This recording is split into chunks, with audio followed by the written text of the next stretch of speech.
bless, people. The saga thickens. Upon further review, I call a foul of killing an unarmed suspect. So, what's done is done.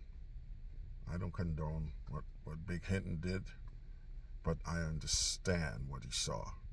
So after this man identified his child's body and viewed the tape, 2 hours later, he went out there and took an innocent man's life. And I try to get into his psyche to understand what made him crack the way he did. And after looking at that tape, that police chief is talking about transparency, but she wasn't being transparent. She used stills. She used a really blurred version of the video. Now, I'm seeing videos coming out that are clearer than what she showed in a press conference. She shows very minute amount of running tape and use a bunch of stills and then try to explain. And all that you heard in her explanation, he had a gun, he had a gun, he had a gun, he had a gun, he had a gun. She admitted that they heard the gun hit the pavement. There's an eyewitness that says that boy, when they killed him, he was unarmed. He said the gun hit the pavement, the kid continued running. Okay? So I'm looking at the tape. I couldn't tell from the first tape that she showed, that bastard of a police chief. But upon further review, I saw something. Okay? While that kid was running away from the cop, they used this word. I forgot the word that they use to justify the killing. You see, like if they use this thing, furtive movement, although the medical community tell them to stop using that word. It is not scientifically accurate and all this stuff. But anybody could have furtive movement, you know. So they use that word to kill us. So they use a similar word, which means that the guy was in an awkward position and still pointing a weapon at this officer, posting a danger. It's a damn lie. The boy was running unarmed. So what I saw, believe it or not, right around waist level or mid-torso, there was a silver sticker on the dumpster. Okay? So now, if I see this, they saw it too. So the cop would say that silver sticker is what he thought was a gun. It's getting there. Trust me. Because there's no explanation, okay, why the gun that they pointed out on the grassy knoll wasn't next to this boy, wasn't in his position. You notice that the gun that they showed us is like floating in mid-space by itself. Where's the body? Where's the fallen body? No, it's missing from there. So if this gun was dropped on the blacktop, how did the gun ended up at the grassy knoll? So I understood what Mr. Hinton saw. Do I condone what he did? No. I wasn't raised that way. You see, an eye for an eye is in the scriptures. Yes.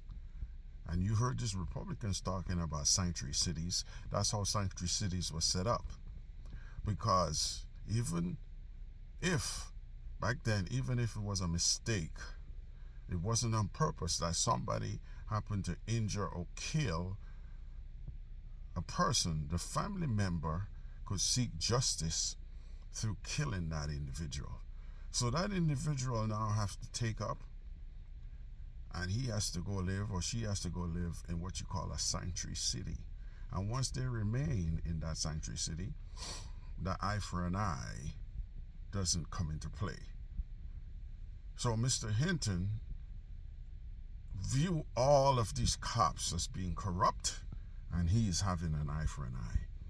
And I cannot say he's wrong in being under the emotional stress that he was at the time, and knowing the facts that that police officer would never face justice for killing his son.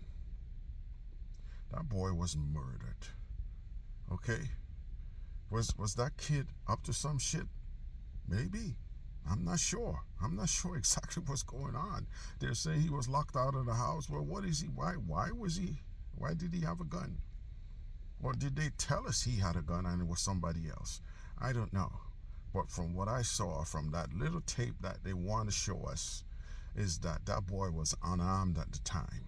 So if the gun was in his hands and he got shot and he fell, why isn't there any video or pictures with the gun lying next to his body? They show this gun on the grassy knoll, but his body is nowhere in the frame. And this police chief is talking about transparency and being calm. You guys are bastards. You guys are liars. And I understand now why Big Hinton cracked the way he did.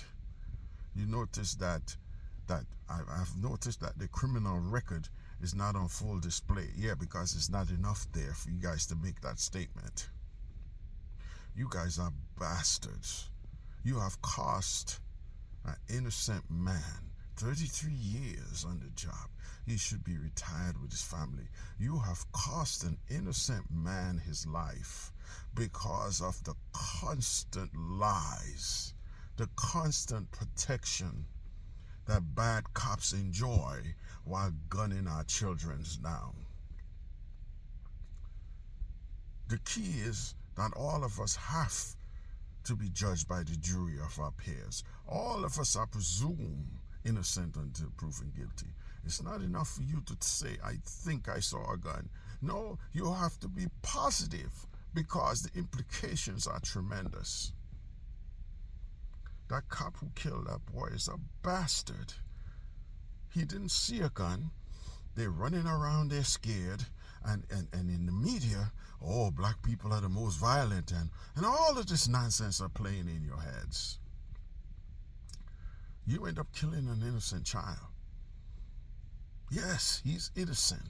This is what the law says. Until proven guilty. You're not judge, jury, and executioner. Just like that 33-year vet is innocent, so is that guy. Not until you get him in front of a judge and all the questions are asked and then judgment is passed. Now he's guilty. And then you guys line up in the courtroom trying to intimidate this father that is grieving. And he showed you that, yes, my life is over. You killed my son. You cracked me open. What else could you do to me? That's what's the defiance in there. What else could you do to me? My life is over. You guys lined up there.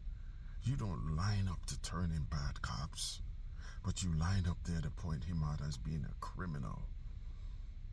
What he did was wrong. But you gotta remember, you were the ones who cracked him open. You killed his child. That boy should be sitting in a jail waiting to be tried for whatever he was involved in. No, he was gunned down. And next thing you do is steal his organs. Yes, that's part of the plot. A lot of our young black people have been buried without their organs. You harvest their organs. You guys are some bastards, man. May God help us.